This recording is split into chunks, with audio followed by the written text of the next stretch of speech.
S'il y a du monde devant le live, sachez qu'on a quelques problèmes techniques vu que c'est la première fois qu'on le fait. Forcément, il y a toujours un peu de bavure au démarrage. Ça ne va pas tarder à arriver.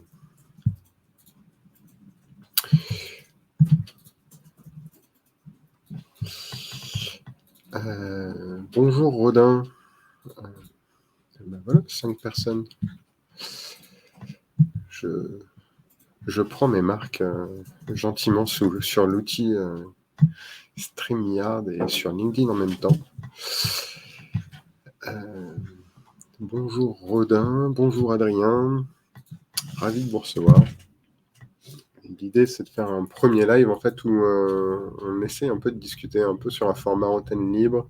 L'idée de voir un peu chacun quels sont vos métiers et comment dans chacun des métiers les NFT peuvent apporter quelque chose et apporter une nouvelle valeur. Parce que en fait, j'ai de plus en plus d'entreprises qui me contactent directement pour dire bah voilà, j'aimerais faire des NFT, quelles sont les solutions disponibles. Et je pense qu'en fait, il y a beaucoup d'entrepreneurs, beaucoup d'équipes qui se posent la question de comment faire des NFT, mais qui ne savent pas forcément prendre sous quel angle le prendre. Et donc, le but, c'est de voir ensemble s'il y a des usages dans vos métiers. Il n'y en a pas forcément dans tous les métiers. Si demain, si vous êtes boulanger, je ne suis pas sûr que ce soit très pratique d'aller faire des NFT. Mais on voit des cas d'usage dans le monde de l'édition, dans le monde du luxe, dans le monde de l'art, des musées, des galeries, plein de possibilités. Donc, en fonction des différents sujets qui peuvent être amenés à avancer dans le chat, n'hésitez pas à voir un peu comment à poser des questions selon vos métiers.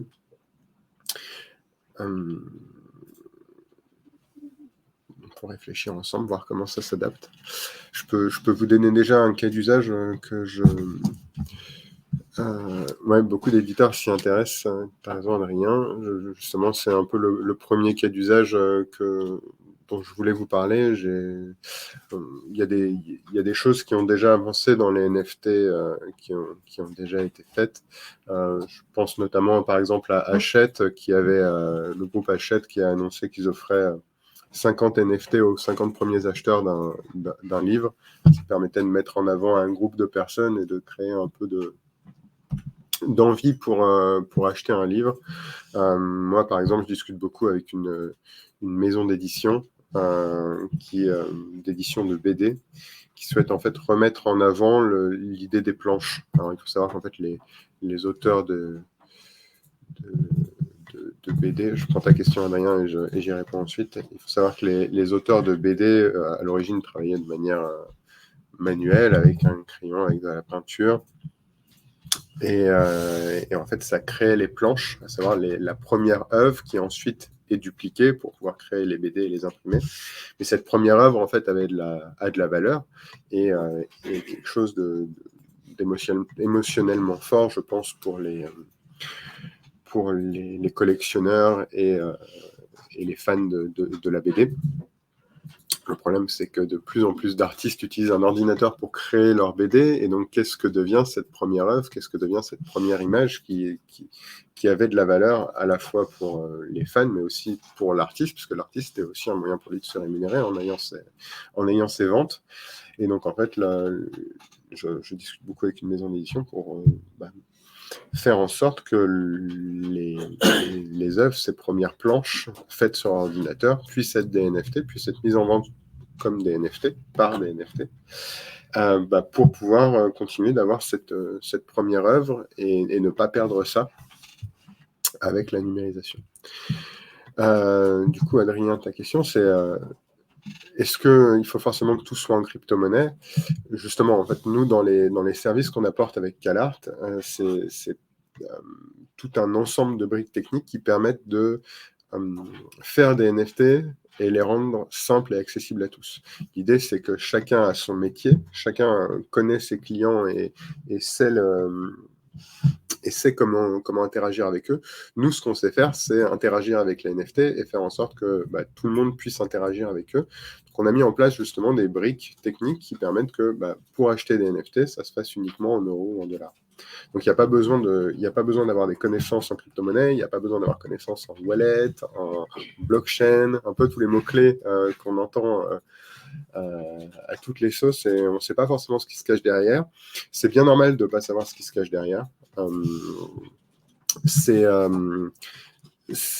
des choses qui sont techniques, complexes. C'est comme si demain, je vous demandais mais comment ça fonctionne un site internet, vous me diriez je ne sais pas. Et en fait, c'est pas très grave.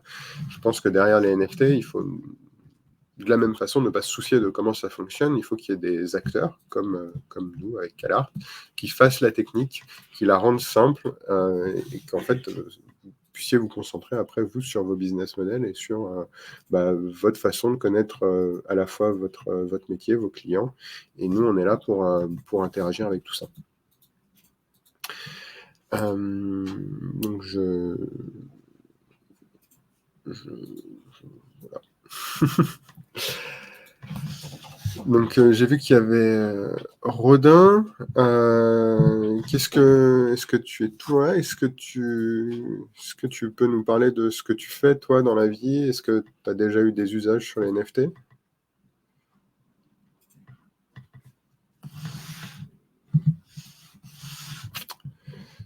Non, tu es peut-être déjà parti.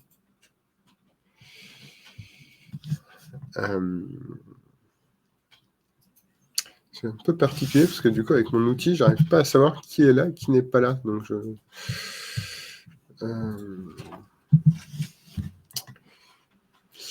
donc une autre question d'Adrien. Merci. Je crois qu'on a tous très peur. Ah non, c'est peur du caritatif, ok. Donc Adrien, tu disais, je crois qu'on a tous aussi très peur de la copie. Beaucoup de NFT sont des copies. Oui, alors il y a beaucoup de sujets il y a beaucoup de sujets autour des NFT, beaucoup de craintes. Un peu comme toute nouvelle technologie, en fait. Ça apporte son lot de craintes et d'inquiétudes. Les copies, effectivement, peuvent exister dans le monde numérique. On n'a pas du tout attendu les NFT ni les blockchains pour pouvoir avancer. L'avantage des NFT, en fait, c'est que ça permet d'authentifier qui est l'acheteur, qui est le vendeur de manière certaine. Et à travers CalArt, on a plein de briques techniques qui permettent nous de nous assurer de la parenté d'une œuvre ou d'un fichier. Il y a tout un système de traçage autour des blockchains qui sont très intéressants et qui permettent en fait de s'assurer un peu qu'il y a bien un émetteur qui est bien celui qui est connu comme étant le vendeur, et tous ceux qui sont pas cet émetteur-là sont potentiellement des arnaqueurs ou font potentiellement des contrefaçons. Dans le monde du caritatif, du coup, Rodin, effectivement, il y a plein d'usages. Je ne sais pas si tu as quelques idées que tu veux exprimer en public sur lesquelles on peut discuter, mais l'usage le plus connu que nous on a eu au travers de CalArt, c'est un artiste qui a mis en vente une œuvre au profit d'une association. Donc en fait, il s'appelle Kamal Hill. C'est un artiste en fait qui travaille beaucoup avec les sportifs et les sportifs, du coup, eux, travaillent avec des associations. L'œuvre qui a été faite par Kamal Hill, du coup, a été offerte à Nicolas Mahut, qui est un grand joueur de tennis français. Et la copie numérique, l'œuvre numérique, en fait, parce que Kamal Hill travaille sur ordinateur, elle a été vendue en NFT sur CalArt au cours d'une enchère qui a duré sur un week-end. Et donc, du coup, Nicolas Mahut, lui, a parlé de l'enchère, a expliqué un peu tout le rapport qu'il a par rapport à l'œuvre et a parlé de l'association à sa communauté. Donc, il a 70 000 followers, je crois, sur Instagram. Il a fait plusieurs lives, plusieurs stories sur Instagram pour parler de son œuvre et parler de sa relation à l'association. Et au cours du week-end, il a relancé l'enchère et remis en avant la vente, qui a permis du coup de lever des fonds pour une association qui s'appelle Rêve. Voilà, donc c'est exactement ce que tu dis, Rodin. C'est un peu le cas d'usage le plus simple, entre guillemets, c'est de partir d'une œuvre d'un artiste qui est relativement connu et en fait avec le travail de l'association faire en sorte que l'association promeut la vente et du coup ça appuie un peu le discours de l'artiste qui met en vente. C'est quelque chose qui marche bien parce qu'en fait on revient sur des formats aussi qu'on connaît largement comme les soirées Croix-Rouge où on voit des footballeurs vendre des maillots ou vendre des chaussures qui leur ont appartenu, des gants de foot, etc. C'est des formats qui sont très connus et qui sont, j'ai envie de dire, habituels pour le grand public. Pourquoi est-ce qu'on irait dépenser 10 000 euros pour acheter un maillot de foot ou une paire de chaussures ou ce genre de choses? En réalité, c'est pas ça qu'on est en train de payer. Ce qu'on est en train de payer, c'est surtout de donner de l'argent à une association, d'œuvrer pour une cause caritative. Et du coup, le moyen, l'objet derrière importe moins, dans le sens où on n'a pas forcément besoin d'avoir quelque chose de physique, là où le rapport avec l'objet physique peut être important et où ça peut parfois poser des problèmes avec les NFT. C'est ça. Dans un but caritatif, il y a moins de sujets. Alors, il y avait une autre remarque. On est bénéficiaire légataire de certains biens, œuvres d'art, timbres, cartes postales, etc. Est-ce qu'on peut imaginer la vente de ces articles physiques en NFT? Oui. Après, en fait, le NFT, c'est une technologie. Donc, c'est une technologie qui permet on va dire, d'impacter une forme de contrat numérique. Il faut se poser la question en fait de qu'est-ce qui est derrière le NFT, quel est l'intérêt qui est derrière le NFT, et qu'est-ce qui va faire acheter. Je veux dire par là, si c'est une collection de timbres, par exemple, est-ce que, je ne connais pas suffisamment les philatélistes pour savoir, est-ce que les philatélistes sont intéressés par la possession numérique d'un timbre? Honnêtement, je ne connais pas. Sur le marché des œuvres d'art, ça peut potentiellement être intéressant parce que c'est parfois difficile d'acheter une œuvre d'art. Toutes les œuvres d'art ne sont pas forcément idéales à avoir chez soi et on peut peut-être être plus confortable à acheter la version numérique d'une œuvre d'art en sachant en plus qu'on soutient une association caritative. Que d'acheter l'œuvre d'art en elle-même, dont on n'a pas forcément d'utilité, et acheter pour acheter, on sait que c'est parfois compliqué. Donc, effectivement, il peut y avoir un sujet sur vous, en tant qu'association, pouvoir vendre on va dire des copies numériques d'objets que vous avez. C'est quelque chose de totalement possible. C'est des choses qu'on voit. Après, je pense qu'il faut voir dans quel contexte ça s'inscrit, parce que si demain, n'importe qui le faisait, ça n'aurait pas forcément le même impact. Mais vous, dans votre rôle, ça peut avoir une portée intéressante et ça peut complètement servir en fait votre besoin de vous financer. Je pense que pour les associations, les NFT sont un enjeu intéressant. Et là, on le voit avec ce qui se passe en Ukraine, il y a eu beaucoup d'élan autour à la fois d'artistes pour aller acheter des œuvres à des artistes ukrainiens en NFT ou ou créer des collections de NFT autour de ce qui se passe en Ukraine pour soutenir, in fine, les associations ukrainiennes ou les ONG.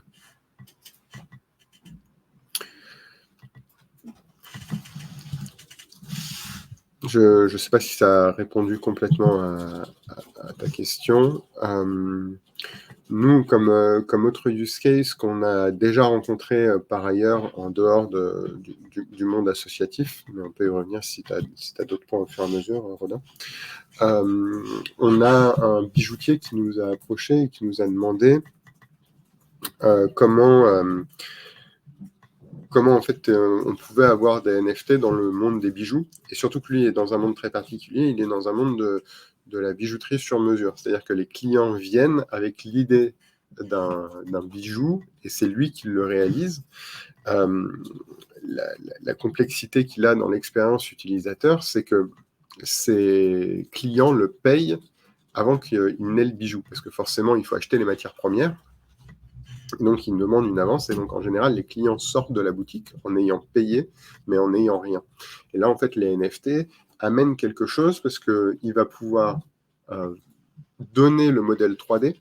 Donc, parce que lors de la conception en boutique, ils sont capables de créer un modèle 3D, donc d'aller poser les pierres, de choisir la taille de l'anneau, du collier, etc., la forme des éléments.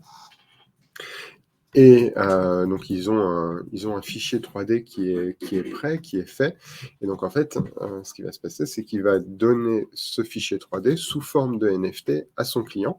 Et comme ça, le client sortira de la boutique, en fait, en n'ayant pas simplement juste payé quelque chose, mais en ayant obtenu la trace numérique de son bijou.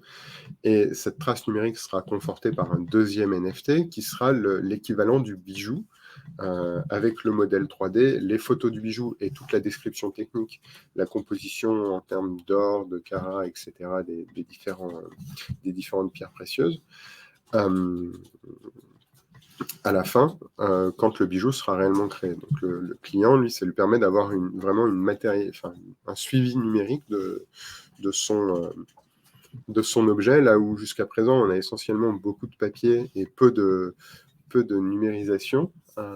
Avec ce bijoutier, on va mettre en place tout un système d'existence numérique au bijou, même quand il n'est pas encore concrètement au doigt de madame ou autour du poignet de monsieur, par exemple.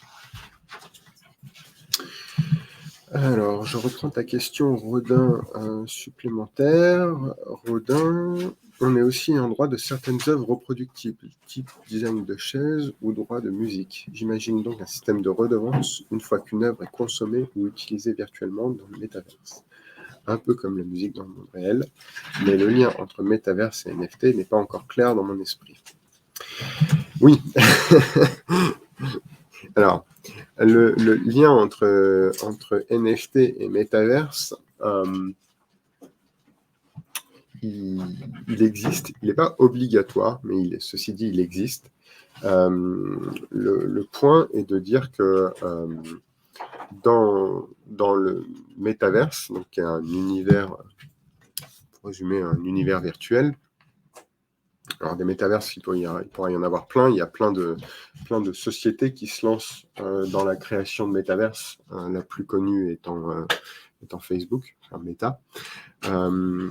Donc l'idée, en fait, c'est que ces métaverses s'appuient derrière sur des conceptions d'objets. Parce que le principe, ça va être de dire, j'ai une chaise dans ma maison, dans mon métaverse. Donc, ce sera des objets à part entière. Et en fait, comment faire pour que ces métaverses soient le plus universel possible et le moins dépendant d'une entité centrale, comme ce qui se passerait potentiellement chez Facebook, en fait, il faudrait que ça s'appuie sur des blockchains. Et si ces métaverses s'appuient sur des blockchains, ils seront donc décentralisés. Donc tout le monde pourra avoir accès aux informations, un peu comme dans le monde réel. Et si on s'appuie sur des blockchains, on va s'appuyer sur des NFT pour avoir des objets dans ces métaverses. Donc l'idée des NFT dans les métaverses, c'est d'être l'équivalent des objets dans le monde réel. Donc potentiellement, une marque, au hasard Nike, veut avoir des chaussures dans le métaverse, elle va dire je vais créer 10 000 NFT. Il n'y aura que 10 000 chaussures qui seront disponibles dans ce métaverse, 10 000 chaussures qui seront comme ça, et il n'y aura que potentiellement 10 000 propriétaires différents de ces NFT, et en fait on va garder du coup toute cette structure de l'objet, et ce nombre défini d'objets qui existe, qui est en circulation, pour l'adapter dans un univers parallèle, numérique. Voilà pour la fin de la question. J'espère que ça y répond. Du coup, pour avoir tout un système de redevance, et une fois qu'une œuvre est consommée ou ce genre de choses, je pense que c'est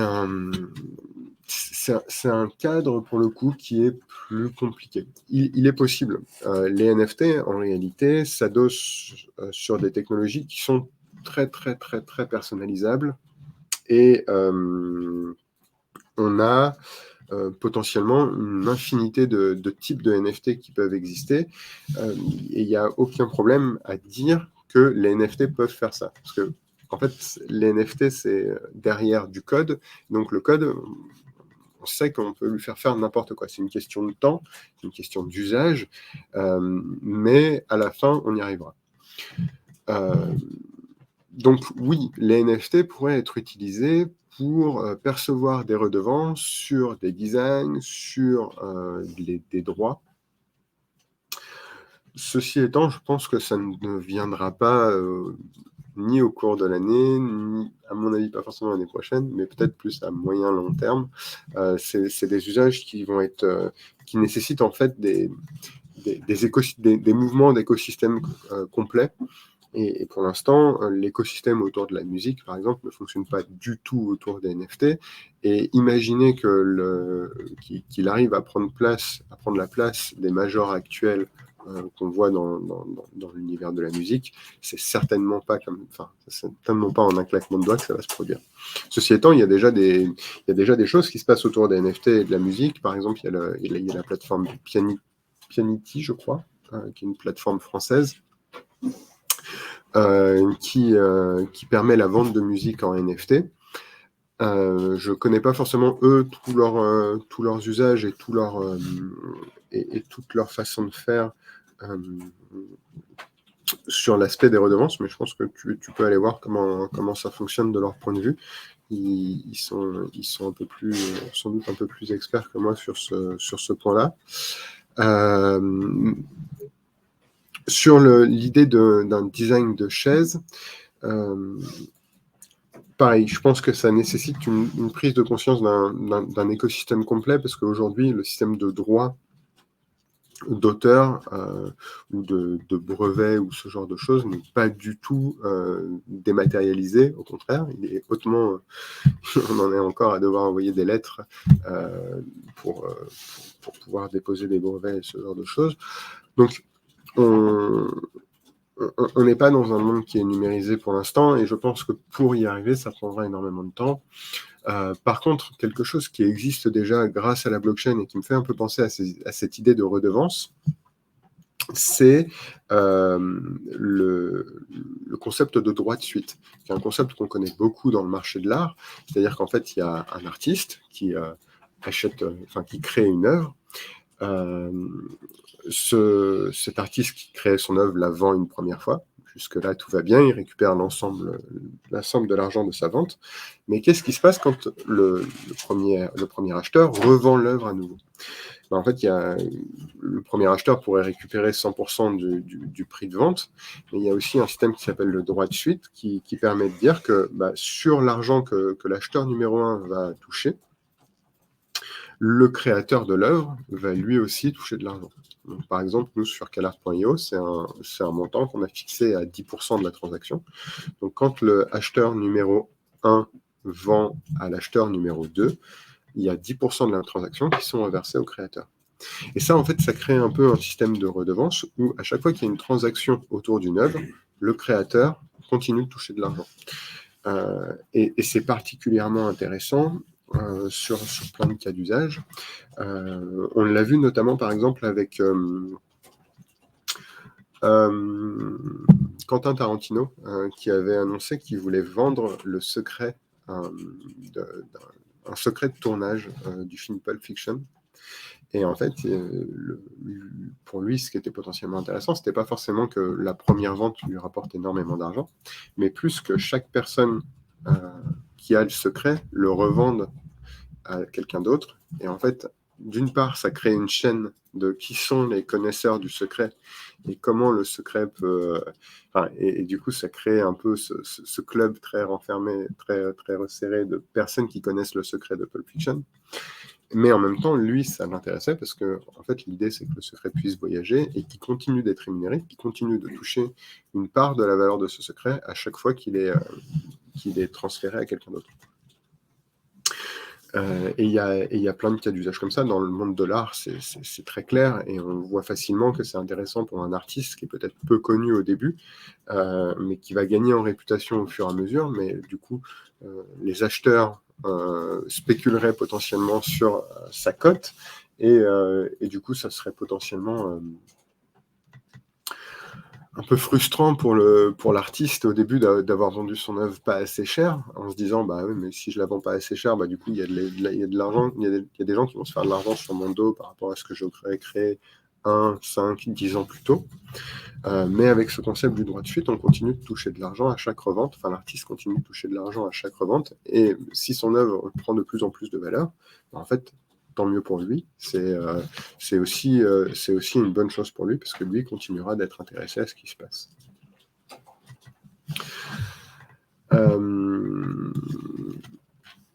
Voilà un peu ce que je pouvais dire sur ce sujet.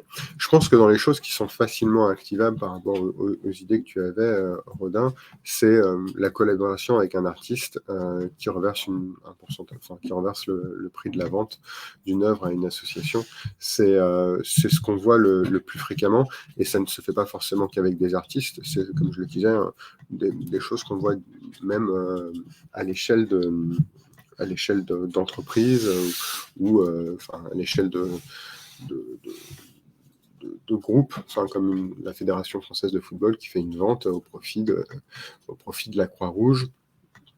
Ça peut être un ensemble de lots, ça peut être plein de choses différentes.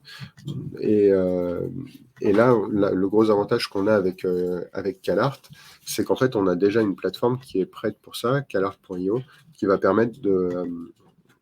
en fait, si toi, tu t'inscris avec ton association, tu vas pouvoir mettre en vente ton œuvre, donc ton fichier, très rapidement et avoir des euros à la fin. Parce que ce qui se passe autour des NFT, c'est qu'en fait, c'est parfois très compliqué à cause des crypto-monnaies, comme disait Adrien.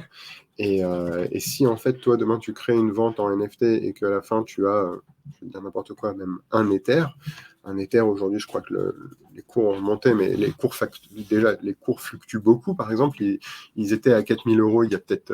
un Ether valait 4 000 euros il y a 6 mois, il en a valu 2 000 il y a un mois. Maintenant, je crois qu'il est remonté autour de 3 000 euros. Donc déjà, tu es assujetti quand même à une volatilité qui est assez forte. Et en plus, tu ne peux pas rentrer ça dans le bilan de ton association. C'est pas vraiment de l'argent que tu as directement. Donc c'est de l'argent que tu vas devoir convertir. Je ne suis pas sûr que le responsable, le trésorier de l'association soit forcément très fan de tous ces points. Et derrière, il y a aussi des sujets au niveau des banques où il y a beaucoup de travail à faire et il y a tout un collectif autour des blockchains qui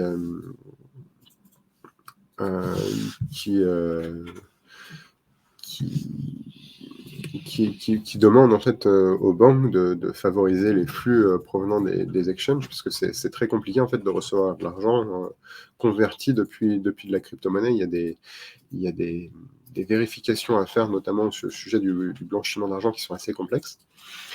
Et donc, en fait, c'est des enjeux qui sont complexes pour les associations. Mais sur CalArt, on n'a pas du tout ces problèmes-là, parce que les sommes manipulées ne sont que des euros et des dollars. Donc en fait, il y a juste un acheteur qui vient dépenser de l'argent en euros avec sa carte bleue, comme sur n'importe quel site internet. Et vous, en tant qu'association, vous recevez uniquement des euros, comme sur n'importe quel site de vente classique. Et après, par contre, on a une deuxième étape où nous, on va s'occuper de faire tout ce qui se passe sur la blockchain. Donc, on va respecter vraiment les esprits de la blockchain, les spécificités de la blockchain, et c'est ça notre savoir-faire, c'est ça notre connaissance technique, et c'est à ça qu'on sert, c'est vraiment d'empêcher de devoir connaître tous ces rouages techniques pour bénéficier d'une technologie qui servira à tous.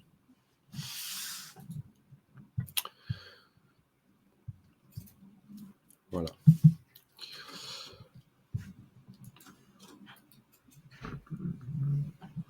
Je ne sais pas s'il y a d'autres questions. On a quelqu'un qui est venu mettre de la pub sur le chat, c'est marrant. Je ne m'y attendais pas.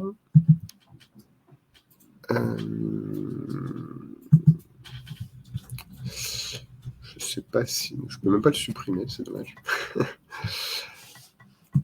Je ne sais pas s'il y avait d'autres questions. Après, du coup, de toute façon, je vais renouveler ce format de questions-réponses assez régulièrement. L'idée, c'est qu'une fois par semaine ou 2 fois par semaine, on ait l'occasion comme ça d'échanger sur un peu de manière transversale. Je pense qu'à la fois, là, ce que tu disais, par exemple, Rodin, ici, peut donner des idées à d'autres utilisateurs, potentiellement, à d'autres... oui, bah, signalez-le, du coup. Mais en fait, l'idée, je pense que les interactions comme ça peuvent donner pas mal d'idées. Toi, c'est dans le cas des associations, mais peut-être que ça peut être une entreprise derrière qui se dira « Ah oui, je peux faire ça », ou un artiste qui se dira « Ah bah oui, j'avais pas pensé que je pouvais soutenir une association comme ça ». Et je pense que c'est assez intéressant que je renouvelle ce genre de moments de parole un peu où on peut partager les idées des uns des autres. Voir comment elles se matérialisent et comment on peut peut-être les utiliser d'un contexte à un autre, et ça peut donner des choses intéressantes d'échanger comme ça. Donc c'est oui, je peux vous parler de CalArt avec plaisir. CalArt, du coup, c'est une plateforme qu'on a lancée en octobre dernier. Donc calart.io, Kalart.io. Et en fait, c'est une plateforme qu'on souhaite très différente des plateformes NFT qui existent aujourd'hui, parce qu'en fait, on veut que les gens puissent y accéder très facilement sans avoir besoin de connaissances techniques. Aujourd'hui, le monde des NFT, il faut connaître les wallets, il faut connaître la blockchain, c'est quelque chose qui est assez compliqué. Nous, l'idée, c'est qu'on se repose sur 4 piliers importants. Le premier, c'est celui que j'évoquais à plusieurs reprises, le fait de ne payer uniquement en euros et en dollars et de ne pas avoir du tout de crypto-monnaie. Le deuxième, c'est qu'on utilise une blockchain qui s'appelle Polygon, donc qui n'est pas Bitcoin ou Ethereum, parce que ces deux blockchains-là sont réputées comme étant particulièrement consommatrices en énergie. La blockchain Polygon, elle, consomme l'équivalent de 90 serveurs. Enfin, c'est littéralement pas grand-chose. Et donc, en fait, la consommation énergétique est 1000 fois moins importante que celle des deux blockchains les plus connues. En troisième point, CalArt est une plateforme qui met en avant les œuvres d'art. Et en fait, sur CalArt, on retrouve l'idée qu'une œuvre d'art, c'est quelque chose qui a nécessité de la création. Et en fait, c'est de remettre en avant la création numérique comme étant un moyen de créer les œuvres parmi d'autres moyens, comme si on tenait un pinceau. Moi, par exemple, on me donne un ordinateur, je suis incapable, d'ailleurs un pinceau aussi, hein, mais si on me donne un ordinateur ou un pinceau, je suis incapable de créer une œuvre d'art. Et en fait, créer quelque chose, avoir une démarche artistique, c'est en aucun cas lié à l'outil qu'on a dans la main, c'est vraiment lié au savoir-faire, à la technicité qu'on a et aussi à la création. Et sur CalArt, en fait, on souhaite remettre un peu ce savoir-faire en avant et remettre en avant les artistes qui utilisent des des moyens numériques pour créer, en disant que c'est pas parce qu'ils sont sur un ordinateur ou avec une tablette graphique que c'est pas des artistes. C'est vraiment des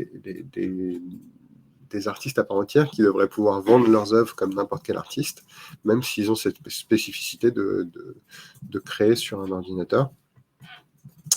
Et enfin, en fait, sur CalArt, comme on est, on va dire, avec cette fibre artistique et cette volonté d'aider les artistes, on est conscient aussi de certains phénomènes qui existent autour des NFT, et notamment, Adrien en parlait, tout ce qui se passe autour de la copie et de la contrefaçon. Nous, sur CalArt, on a à cœur, en fait, de modérer les œuvres qui sont mises en vente. Et par modération, du coup, je veux dire qu'il n'y a pas du tout de curation, il n'y a pas de sélection en termes de qualité, en termes d'originalité de l'œuvre.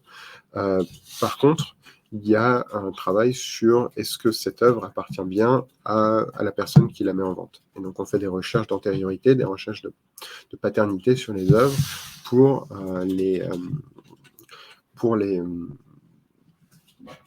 en fait, légitimer leur vente. Donc ça, c'est la partie de CalArt qui est calart.io, qui est la plateforme qu'on a créée depuis octobre. Mais au final, on s'est rendu compte que il n'y a pas seulement des artistes qui ont des besoins pour la mise en vente d'œuvres, il y a aussi des sociétés. Donc on a décliné un peu notre savoir-faire de calart.io, on le décline en offre pour les entreprises. Donc on met en place différentes formules où on peut vendre, enfin on peut créer, une plateforme sur mesure en marque blanche, comme CalArt, mais par exemple pour une autre entreprise qui aurait des besoins, donc par exemple une galerie d'art qui voudrait vendre plusieurs artistes en NFT, mais qui voudrait avoir sa propre marque, on peut fournir une plateforme de vente en NFT en marque blanche. On peut aussi fournir une intégration beaucoup plus poussée, beaucoup plus personnalisée, parce qu'on a tout un système d'API qui permettent vraiment de s'adapter à l'environnement existant au sein du client et de ne pas aller forcer la migration sur une plateforme ou ce genre de choses. Donc on a créé toute une offre assez complète où soit on met en vente sur calart.io et il y a une commission qui est prélevée de 15% sur toutes les ventes, soit on met en œuvre une plateforme en marque blanche où là on a toute une offre qui est un peu sûre de vie parce que ça va être très, très customisable et complètement adapté aux besoins du client, et soit en fait on a une offre intermédiaire où on va pouvoir aller dans l'existant de l'entreprise, l'existant du client pour lui intégrer des logiques de NFT. Et là, du coup, on est sur des coûts beaucoup plus faibles. On peut être à partir de 10 € le NFT avec un tarif dégressif sur la création, enfin sur une offre NFT un peu personnalisée dans la plateforme du client directement. Voilà ce que je pouvais dire sur CalArt. C'est un peu complet parce que du coup, il y a cet aspect calart.io qui est la plateforme qui existe déjà où dès demain, en fait, en tant qu'association, vous pouvez ouvrir un compte et mettre en vente vos œuvres, ou un artiste peut directement mettre en vente ses œuvres. Et ça prend top chrono 10 minutes. Et après, on a des offres un peu plus poussées selon les besoins, parce que préserver la marque des entreprises, ça peut être aussi important.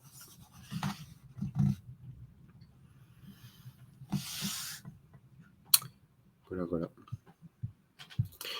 Donc, s'il n'y a pas d'autres questions, je pense que on peut terminer ce premier live. Je trouvais ça très agréable personnellement. Je ne sais pas ce que vous en avez pensé. N'hésitez pas à me le dire s'il y a des choses à améliorer. Et puis de toute façon, c'est un format qu'on va renouveler avec le temps. Voilà, toutes les semaines, essayer de se retrouver pour échanger et vous faire part aussi moi des idées que j'ai. Je discutais avec un musée ce matin, donc j'aurai d'autres choses, d'autres sujets, d'autres use cases à vous présenter la semaine prochaine. Je laisse un peu de temps voir s'il y a des questions qui émergent. Et puis sinon, je vous dirai à la semaine prochaine. je maîtriserai un petit peu mieux l'outil pour pouvoir voir qui est présent dans le chat.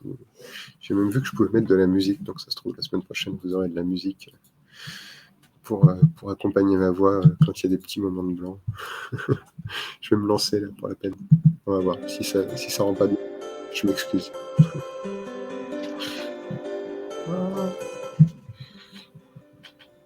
Voilà. Pour la fermeture.